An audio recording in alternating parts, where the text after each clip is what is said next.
plongé dans la miséricorde divine, sachant que tout homme en est l'objet. Comment le disciple serait-il pas l'homme de la miséricorde? Ne l'être pas serait nier ou accuser l'attitude de Dieu. Le disciple est donc celui qui essaie de comprendre et de partager la misère de l'autre. Toute misère l'interpelle et le concerne. Mais de plus, aucune misère n'est pour lui sans issue, aucun péché définitif et encore moins inexpiable.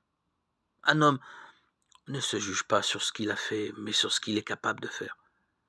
N'est-ce pas un peu ce que veut dire l'apôtre Paul lorsqu'il dit de la charité qu'elle excuse tout, croit tout, espère tout, supporte tout?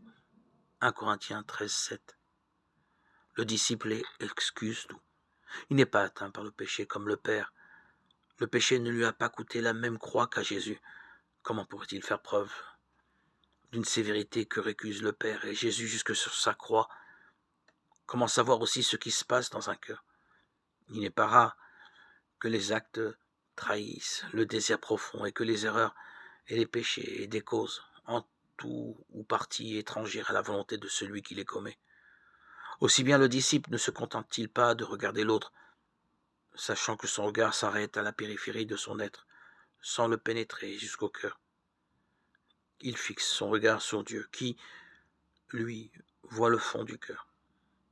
Et il découvre que même dans le pire des cas, Dieu a estimé ce cœur à une valeur telle qu'il a jugé bon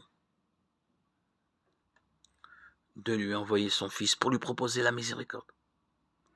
Fort de cette constatation, le disciple ne s'érige donc jamais en juge. Il suppose toujours les circonstances atténuantes, sachant que lui-même a été l'objet d'une semblable démarche de la part de Dieu.